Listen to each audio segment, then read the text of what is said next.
지난 시간에 이어서 하이델베르그 교리문답 2강 시작하도록 하겠습니다. 페이지 10페이지입니다.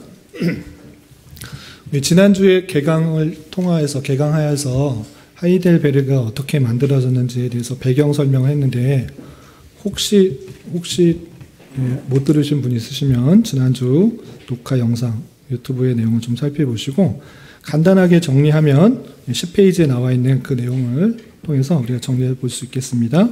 하이델베르그 교리문답이란 1563년 신성 로마 제국 팔츠 영방의 선제후 프리드리 3세 당시에 독일 하이델베르크에서 개혁신학자 우르시누스와 올레비아누스에 의해서 작성된 교리문답이다.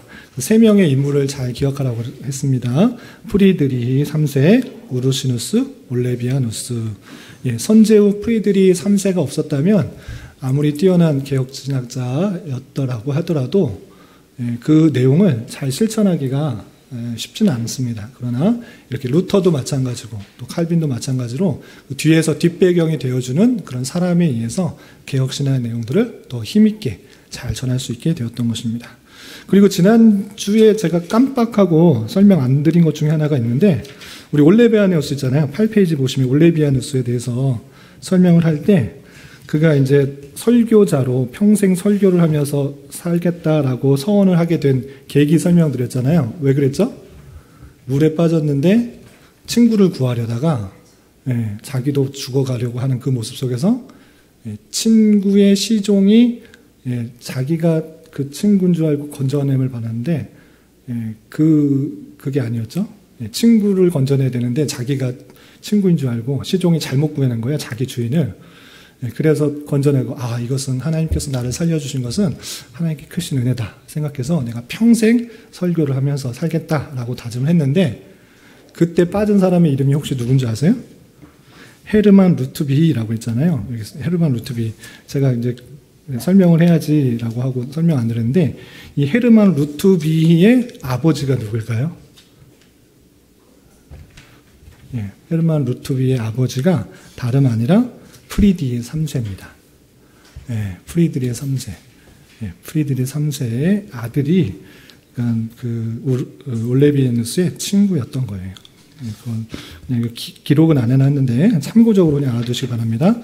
이렇게 프리드리 3세가 결혼을 함으로 말미암아 개신교적인 그런 로마 카톨릭이 아니라 개신교적인 사상을 접하게 되었고 그 개신교적 사상에서 계속 그것을 지켜나가야겠다라고 마음 먹었는데 그때 당시 무엇이 생겼냐면 루터파와 칼빈파의 성찬론에 대한 그런 문제가 생겼어요.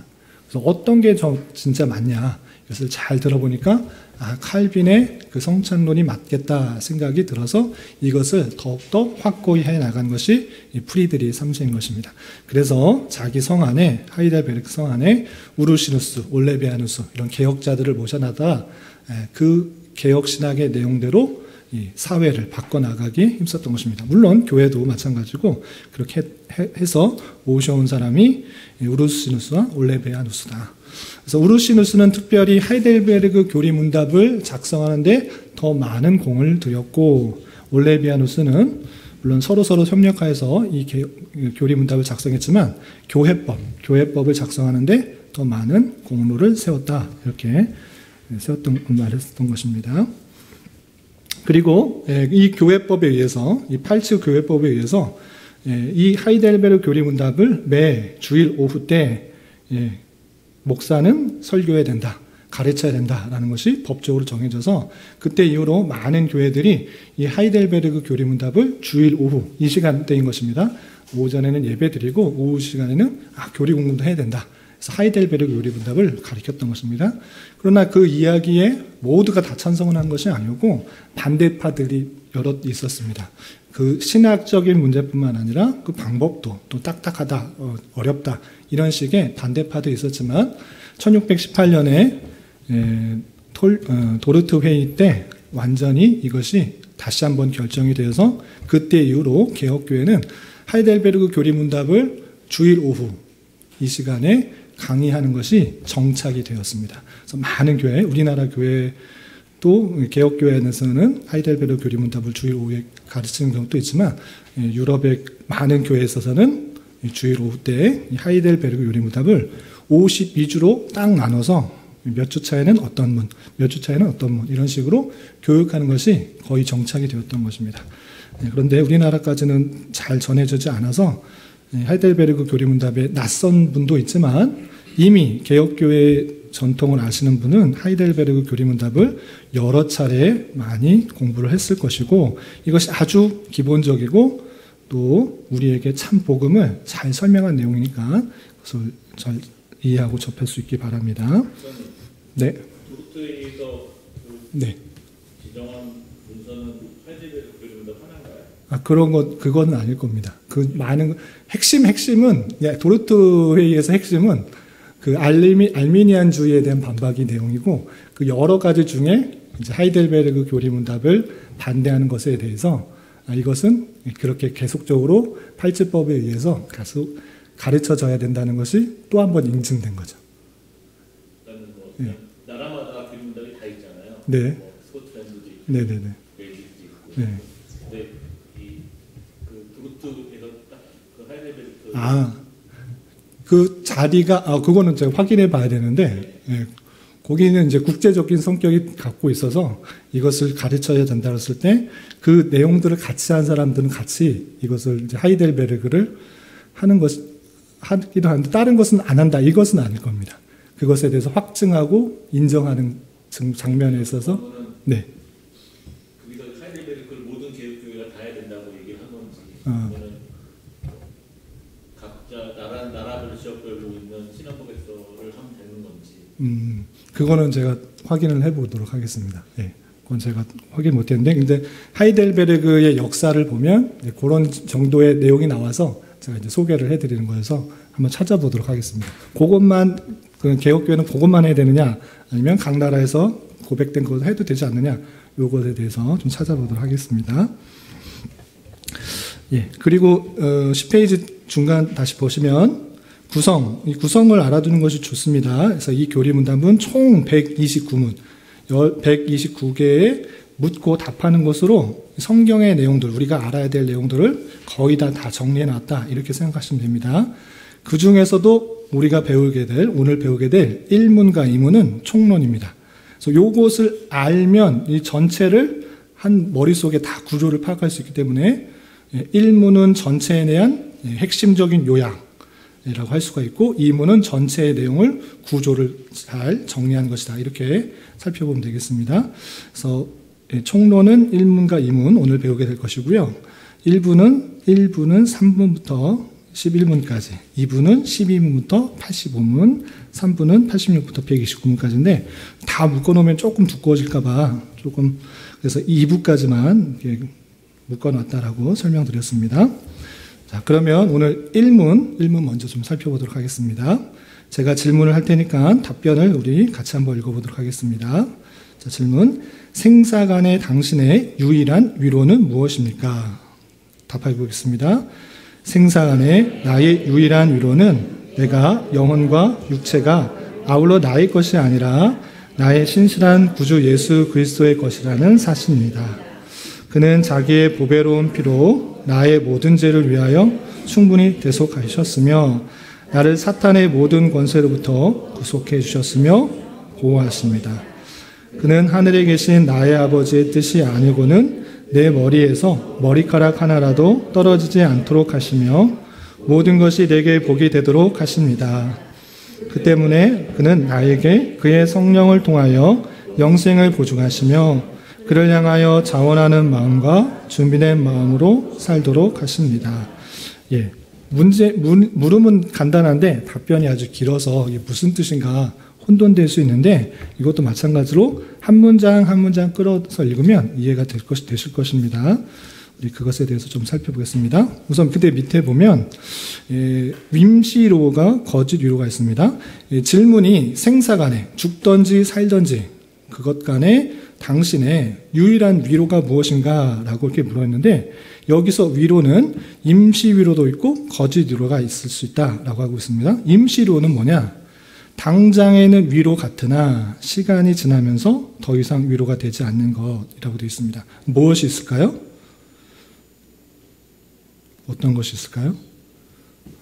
예, 당장에는 우리 내일 이사 가시는 분도 있고, 이사 가시는 분도 있고, 예, 이사를 가고 좋은 집에서, 또 멋진 집에서 살면, 참 좋다, 이런 마음도 생기지만, 그것이 이제 10년, 20년, 30년 지나가면, 새 집도 헌집이 되죠.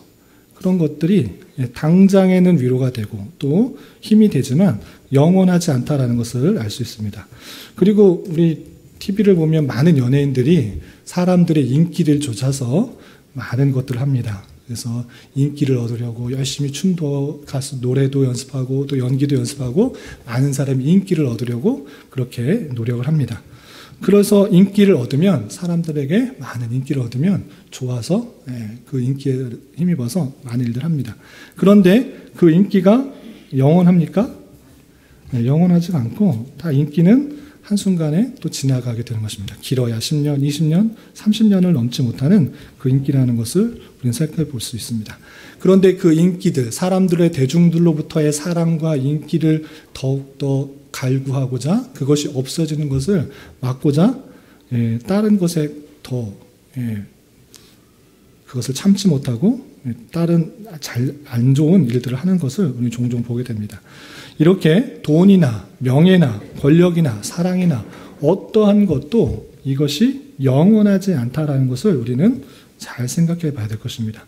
심지어 내가 이 세상에 어떤 사람보다 더 많은 부를 가졌다, 명예를 가졌다 할 수 있습니다. 그것이 힘이 될 수도 있고 위로가 되는 것 같아 보입니다. 그러나 성경에서 표현처럼 언제 그 재산을 가져갈지, 언제 내 목숨이 어떻게 될지 누가 아느냐, 그것이 참된 위로가 될 수 있는가.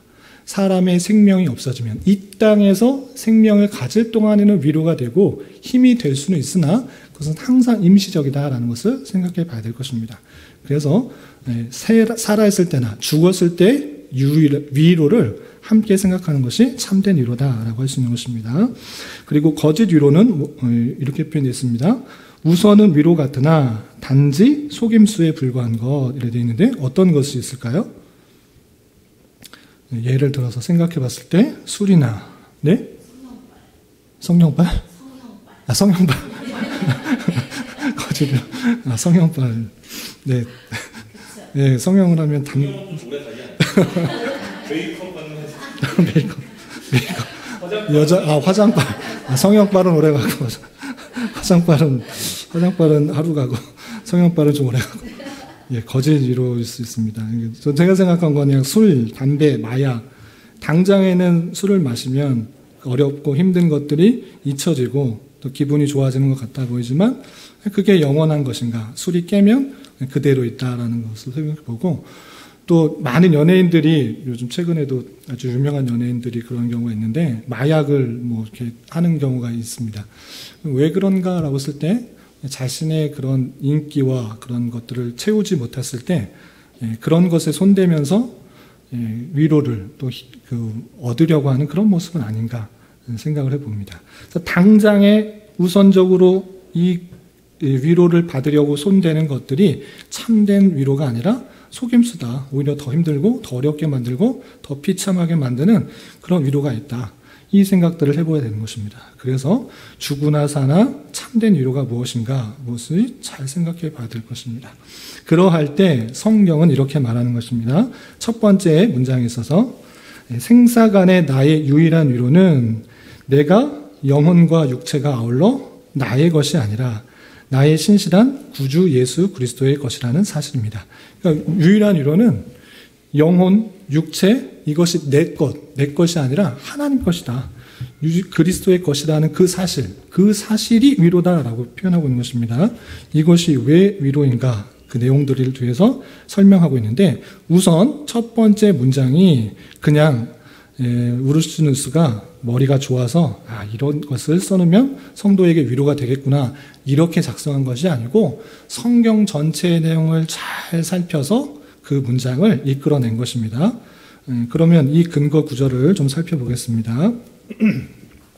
첫 번째 생사간에라는 그런 표현에 있어서 생사간에 죽으나 사나 이거 내 것이 아니라 하나님의 것이라는 표현이 성경에 분명히 있는 것입니다.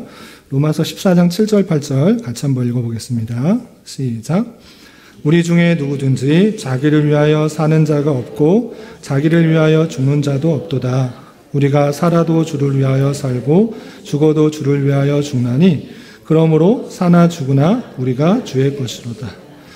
여기 표현 중에서 우리가 누구든지 자기를 위하여 사는 것도 아니고 자기를 위하여 죽는 거 아니다. 살아도 주를 위하여, 죽어도 주를 위하여 산다.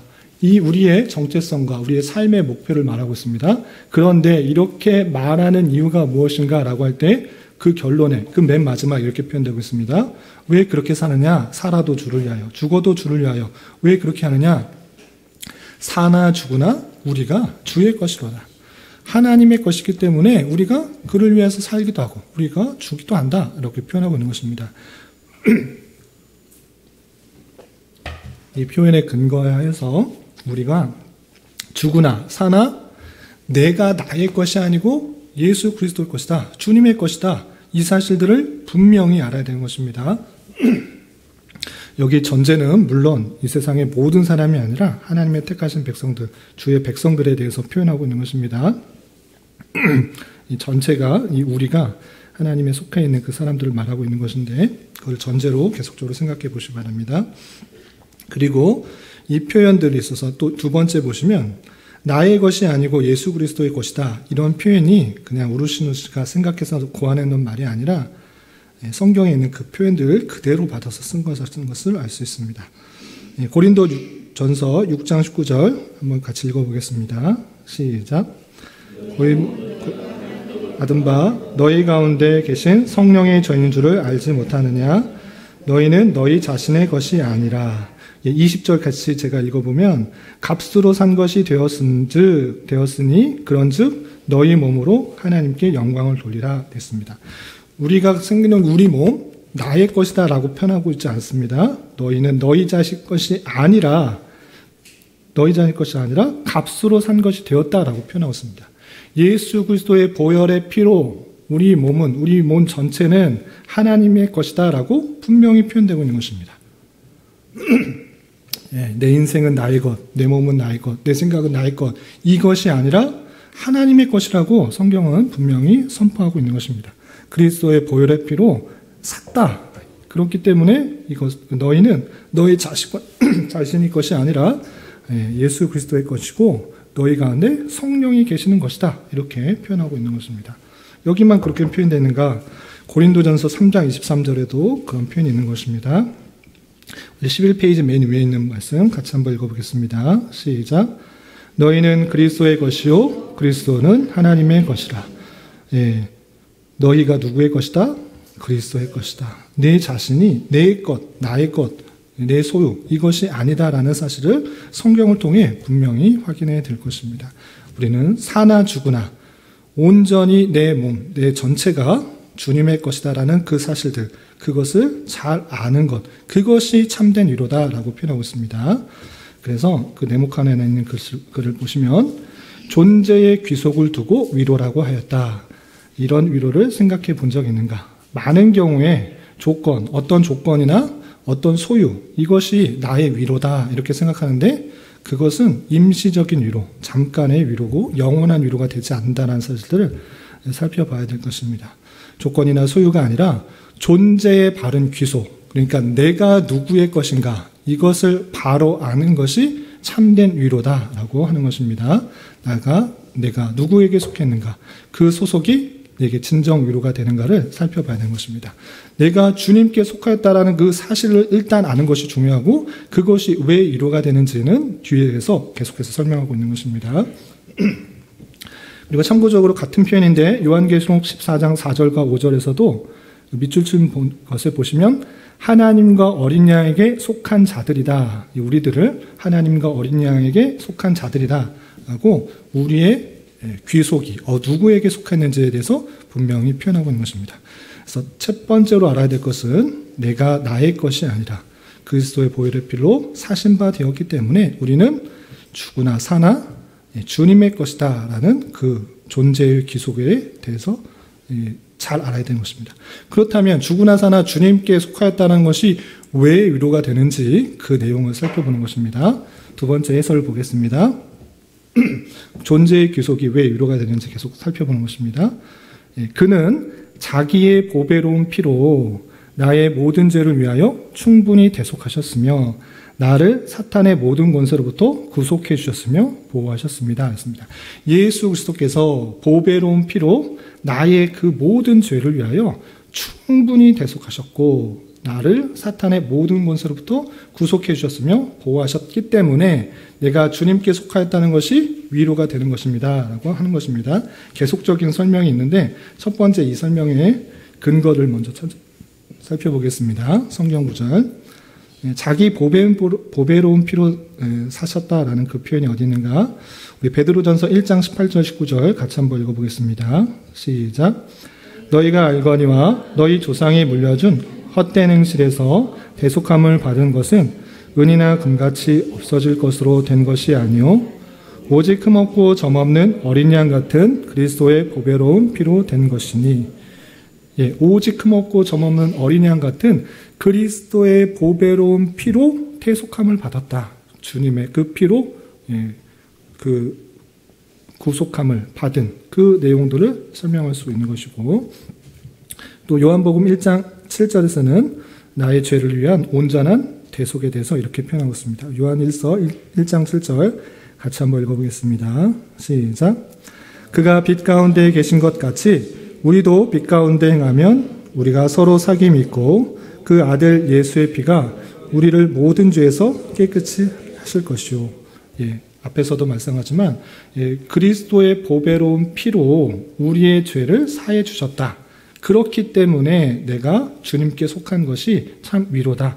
내가 죄의 값으로 죽어야 되는데 영원한 형벌 가운데 있어야 되는데 그것이 아니라 주님께 속하였기 때문에 위로가 되는 것인데 그 주님께서는 자기의 그 보배로운 그 피로 우리의 그 모든 죄, 우리의 짓는 모든 죄를 깨끗하게 하신다, 대속하셨다라는 것입니다.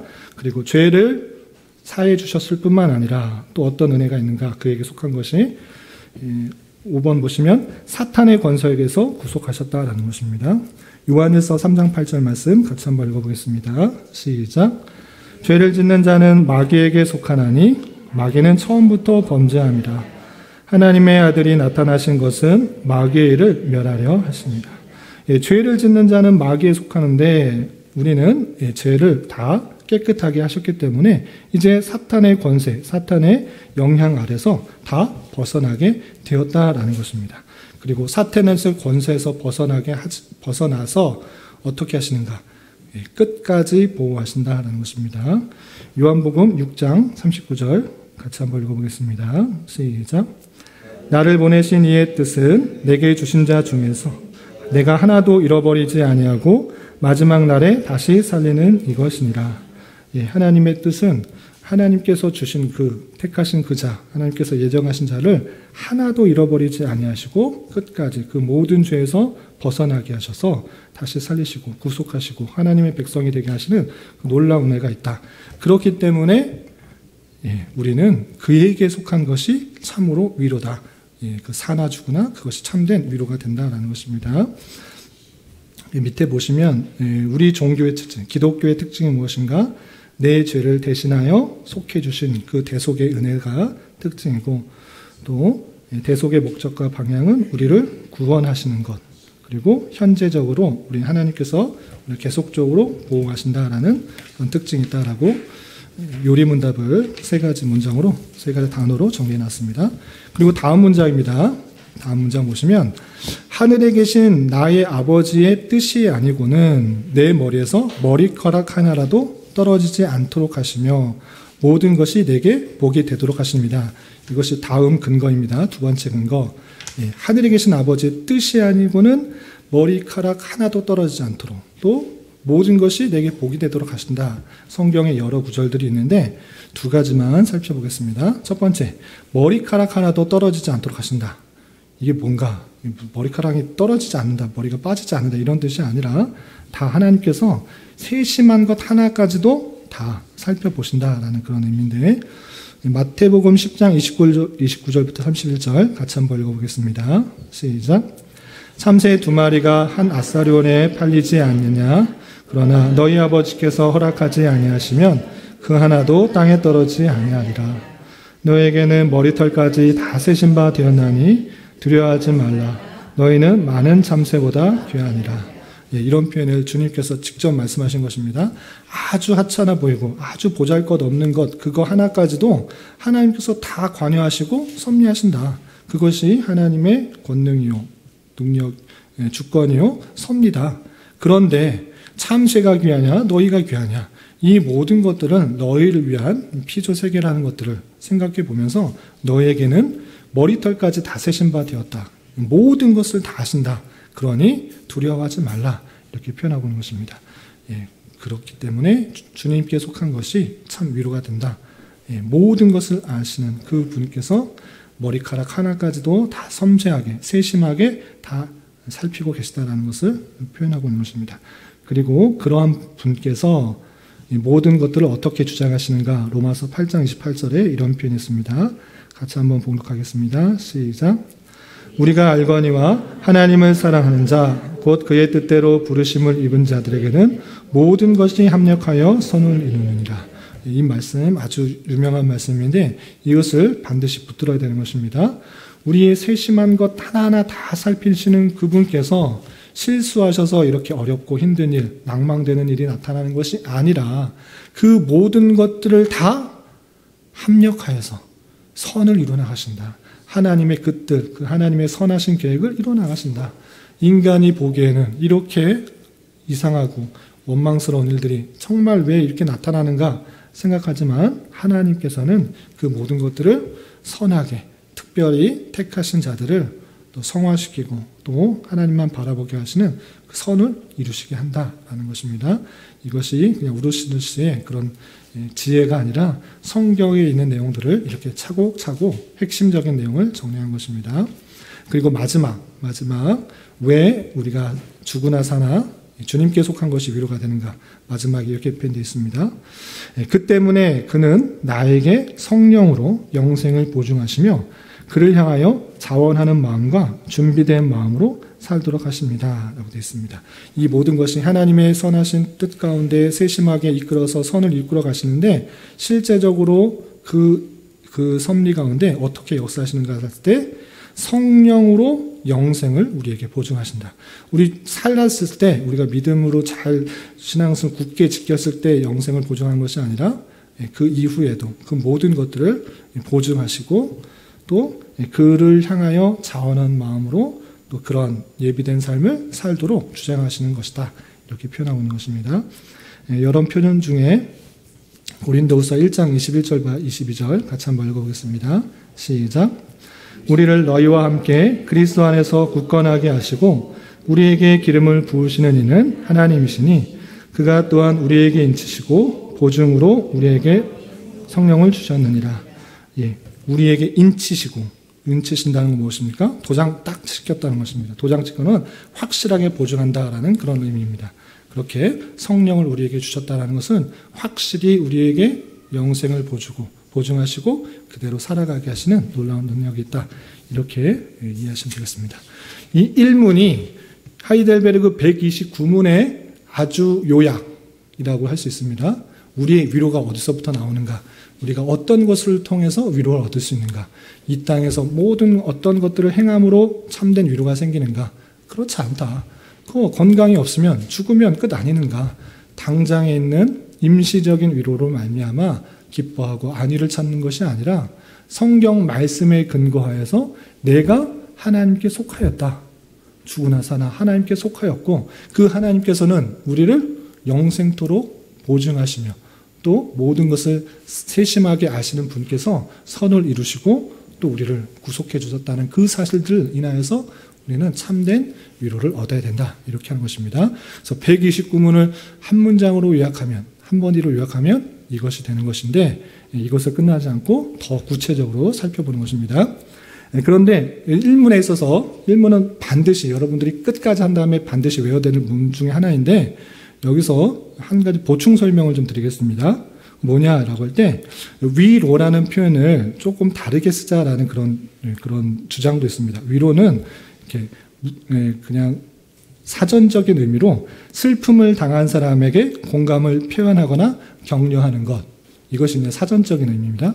사람 슬픔 당했을 때 공감, 너 그렇게 어렵구나, 힘들구나, 이렇게 격려하고 공감하는 것이 위로인데, 그것에서 그치는 것이 아니다. 하나님께서 주시는 그 위로는 너 힘들구나, 나 마음 안다, 이것이 아니라 훨씬 더 크다라는 것입니다. 그래서 불안과 두려움에 반대되는 개념으로서 위안으로 번역하는 것이 좋다라고 주장하시는 분도 있습니다. 뭐냐? 생사의 기로에 있는 것 같은 극한 위험 속에서도 안심하고 평안을 누리는 것, 그것이 말하고 있는, 성경에서 말하고 있는 것은 위로 차원이 아니라 훨씬 더 큰 것이다. 그냥 적당히 힘들고 어렵구나, 안다, 너 마음 안다, 이 정도로 그런 하나님께서 위로를 주는 것이 아니라 극한 상황 속에서도 안심과 평안을 주시는 것이 하나님의 말씀이다. 그래서 위로보다는 위안이라는 표현이 더 적합하지 않는가라는 그런 주장도 있습니다. 참고로 알아주시기 바라고, 우리가 받는 위로는 그런 정도, 그냥 힘들고 어렵구나, 이 정도가 아니라 생사의 극한 위험 속에서도 하나님에 붙들려 있고 하나님에 속하였다는 것으로 힘을 낼 수 있다는 것을 알 수 있는 것입니다. 그리고 한 가지만 더 말씀을 드리자면, 여기서 첫 번째 문장에 있어서 내가 생사간의 유일한 위로가 육체가 영혼과 나의 것이 아니라 예수 그리스도께 속한 것, 예수 그리스도께 속했다라는 그 사실이 위로다라고 표현했을 때, 그 다음 근거 구절이 잘 생각해보면 뭘 말하고 있는가라고 할 때 삼위일체 하나님의 역사를 표현하고 있는 것입니다. 삼위 하나님의 어떻게 표현하고 있느냐? 첫 번째, 자기 보배로운 피로 나의 모든 죄를 충분히 대속하셨다. 그리고 나를 사탄의 모든 권세로 구속해 주셨으며 보호하셨다. 이건 누구에 대한 표현입니까? 예수 그리스도에 대한 구속에 대한 고백인 것입니다. 그리고 두 번째 구절에 있어서 하늘에 계신 나의 아버지의 뜻이 아니고서는 내 머리에서 머리카락 하나도 떨어지지 않도록 하시며 모든 것이 내게 복이 되도록 하신다라는 그 표현은 성부 하나님의 그 역사, 돌보심을 말하는 것입니다. 그리고 마지막 근거구절, 세 번째 근거줄에서 성령으로 영생을 보증하시며 그를 향하여 자원하는 마음과 준비된 마음으로 살도록 하신다라고 할 때 성령 하나님께서 하시는 사역, 보증과 돌보심, 그 사역을 말하고 있는 것입니다. 이렇게 우르시누스는 그 위로에 대해서 그냥 대충 얼렁뚱땅 그냥 말하는 것이 아니라 우리 위로가 어디서부터 오는지, 그리고 그 위로가 삼위일체 하나님의 그 사역 가운데 확실히 곤고하게 확고하다라는 것을 근거 구절로 설명하고 있다는 사실들을 잘 살펴볼 수 있어야 될 것입니다. 이렇게 1문의 아주 전체적인 요약들을 잘 정리해놨고, 두 번째 문은 무엇이냐? 두 번째 문은 이 전체 구조가 어떻게 되었는지 설명하는 그런 내용들입니다. 우리 2번 제가 문을 읽을 테니까 답변을 같이 한번 읽어보도록 하겠습니다. 제 2문, 당신이 이 위로 가운데서 복되게 살고 죽으려면 몇 가지 사항을 알아야 합니까? 답, 다음 세 가지를 알아야 합니다. 첫째로 나의 죄와 비참함이 얼마나 크냐 하는 것과, 둘째로는 내가 나의 모든 죄와 비참함으로 어떻게 구속되었다는 것과, 셋째로는 내가 어떻게 하나님께 그러한 구속을 인하여 감사해야 할지를 알아야 합니다. 이 위로 가운데 복되게 살고 죽으려면 무엇을 알아야 되느냐, 몇 가지 사항을 알아야 되느냐 할 때 세 가지로 표현하고 있습니다. 이 세 가지 내용을 잘 살펴보면 우리가 흔히 말하는 기독교 복음, 죄로 말미암아 죽게 되었는데 예수 그리스도로 말미암아 살아나고 또 그것에 대한 삶을 살아야 된다, 이 성경의 내용들을 잘 정리한 것입니다.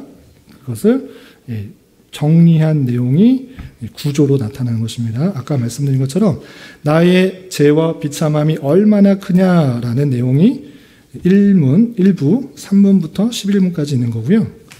그 다음에 두 번째, 내가 나의 모든 죄와 비참함으로부터 어떻게 구속을 되었는가, 구속받는 방법에 대해서 12문부터 85문까지 있는 것이고요.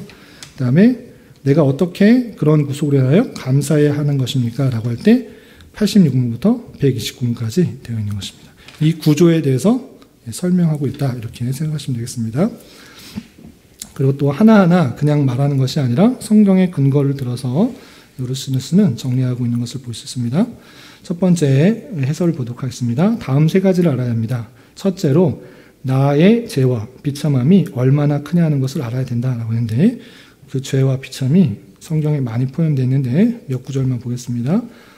먼저 첫 번째 구절, 요한복음 9장 41절 같이 한번 읽어보겠습니다. 시작. 예수께서 이르시되 너희가 맹인이 되었더라면 죄가 없으려니와 본다고 하니 너희 죄가 그대로 있느니라. 차라리 맹인이었으면 못 봤다 그러면 죄가 없다라고 하겠는데, 너가 보고 있으니 너가 죄가 있는 것이다. 그만큼 네가 행하는 것들, 네가 보는 것들을 우리는 그 바리새인의 그 잘못들을 보면서 심판하고 있는 것을 볼 수 있습니다. 그 뒤에 참고 내용을 보면, 내가 심판하러 이 세상에 왔으니 보지 못하는 자들은 보게 하고 보는 자들은 맹인이 되게 하려 함이라. 바리새인 중에 함께 있던 자들이 이 말씀을 듣고 우리가 맹인인가? 라고 물을 때 예수님께서 너희가 맹인이 되었더라면 죄가 없겠지만 본다고 하니 죄가 있다라고 하면서 너가 죄인이다라는 것을 잘 깨달아야 된다라고 표현하고 있습니다. 또 전도서에 우리의 죄됨을 이렇게 표현하고 있는데, 전도서 7장 29절 같이 한번 읽어보겠습니다. 시작. 내가 깨달은 것은 오직 이것이라. 곧 하나님은 사람을 정직하게 지으셨으나 사람이 많은 꾀들을 낸 것이라. 하나님께서 사람을 정직하게 선하게 지으셨고 선하게 창조하셨으나 사람이 죄를 지어서 타락하였다. 이것들을 전도서에서 표현하고 있는 것입니다. 예레미야 17장 9절에서도 만물보다 거짓되고 심히 부패한 것은 마음이라. 누가 등이 알리오마는 이라고 하면서 그 죄로 말미암아 거짓되고 부패한 것들이 우리 사회에 드러났다라고 표현하고 있습니다. 로마서 3장 23절도 아주 유명한 구절입니다. 모든 사람이 죄를 범하였음에 하나님의 영광에 이르지 못하더니 라고 표현하고 있습니다. 오전에도 잠깐 제가 설교 때 말씀드린 것처럼 하나님께서 계시면 어떻게 이렇게 불의한 것들이 많은가. 포악한 자, 죄인들을 속이는 자, 거짓과 편법을 쓰는 자가 번영하는 것 같고 불법을 행하는 자가 또 득세하는 것 같은데, 어떻게 이런 일들이 있을 수 있는가? 하나님께서 계시기나 하는 것인가? 정의로운 하나님이라는 게 과연 말이 되는 것인가? 라고 하는데, 하나님께서 그렇게 만드신 것이라기보다는 하나님께서 선하게 창조하셨으나 죄가 그 안에 들어오면 하나님을 떠난 인간이 얼마나 부패하고 타락한지를 이 세상에서 보여주는 것입니다. 하나님을 원망할 것이 아니라 하나님을 떠난 죄악된 그 인생에 대해서, 그 부패한 인생에 대해서, 타락한 인간에 대해서 그것을 잘 깨달아야 될 것입니다. 성경에는 분명히 그것이 명확하게 드러나는 것입니다.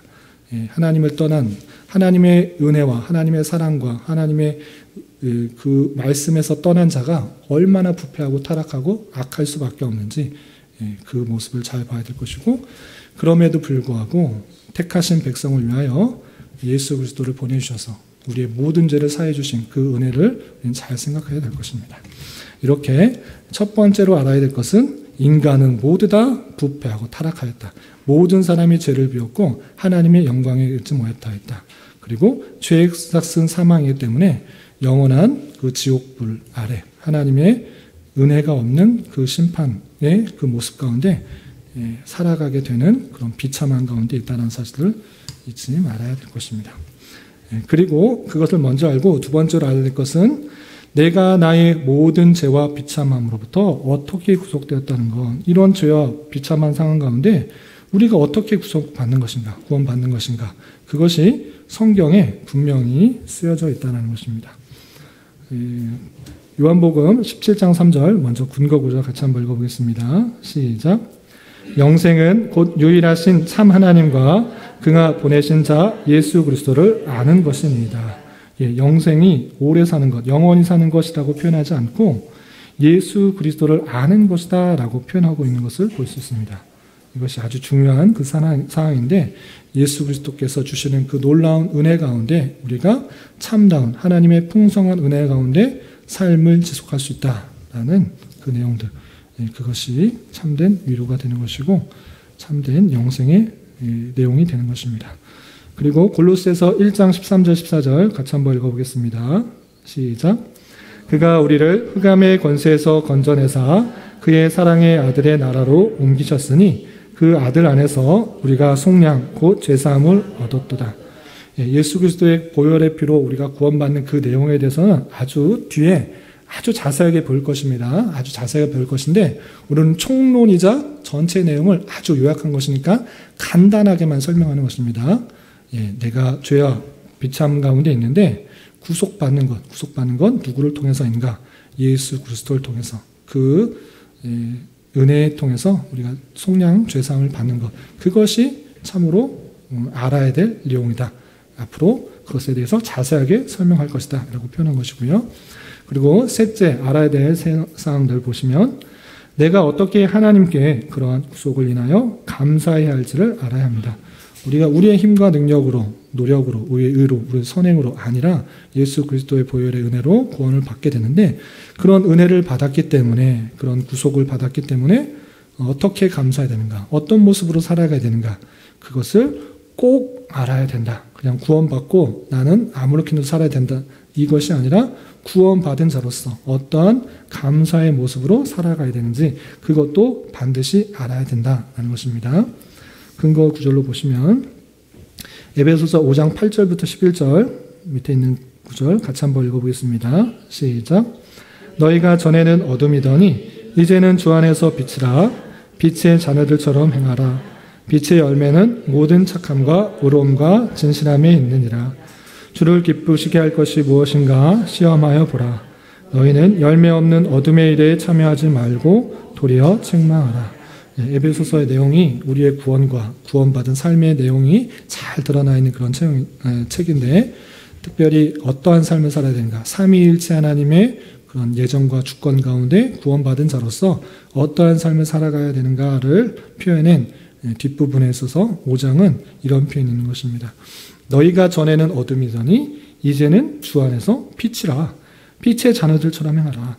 빛의 열매는 모든 착함과 의로움의 진실함에 있느니라 라고 하면서 우리가 은혜로 구원받았기 때문에 삼위일체 하나님의 놀라운 예정과 또 섭리의 은혜에 의하여 구원받았기 때문에 구원받은 삶, 그 삶을 잘 처해진 위치에서 주님의 뜻을 행하는 대로 살아가야 된다.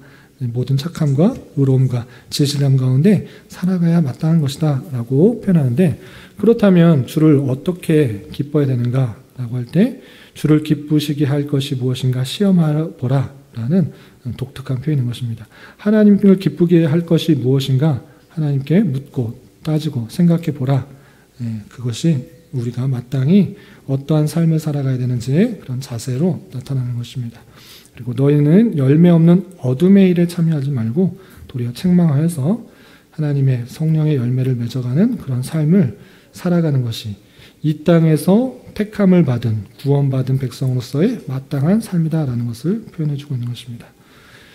그리고 베드로전서 2장 9절과 10절에서 보시면 너희는 택하신 족속이요 왕같은 제사장들이요 거룩한 나라요. 너의 정체성, 우리의 정체성을 잘 말한 다음에 그의 소유가 내 백성이니 이는 이렇게 하나님께서 이러한 정체성으로 부르신 이유는 너희를 어두운 데서 불러내어 그의 기이한 빛에 들어가게 하신 이의 아름다운 덕을 선포하게 하려 하심이라. 하나님께서 부르시고 구속하신 이유가 다 있다. 그 이유를 우리는 말씀을 통해 잘 깨달아야 된다.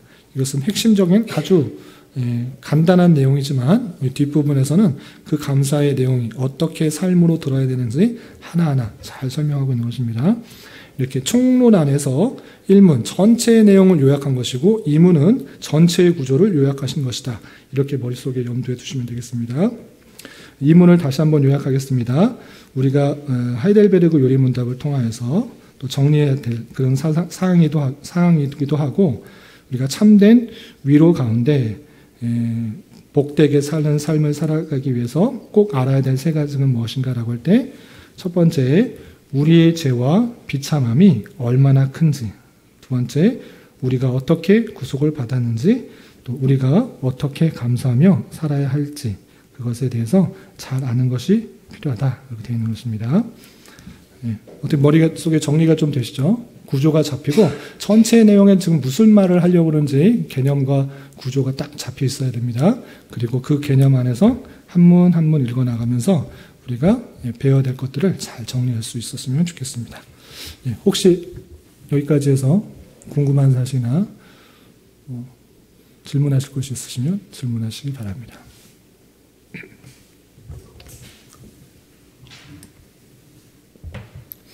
웨스트민스터 신앙고백서 할 때는 그 문제풀이가 있었는데 문제풀이가 없으니까 좀 심심하시나요? 그렇진 않죠. 빨리 끝나고 좋죠. 네, 그냥 교환을 전번 그 교환은 제가 제 나름대로 좀 이해하기 쉽게 정리하는 김에 있어서 그냥 문제를 제가 달아봤고, 그것은 예전에 제가 배웠던 것을 그냥 교환을 옮기다 보니까 그대로 시켰는데, 다시 복습 안 해도 다 정리가 되실 것으로 생각하고 이렇게 정리하겠습니다.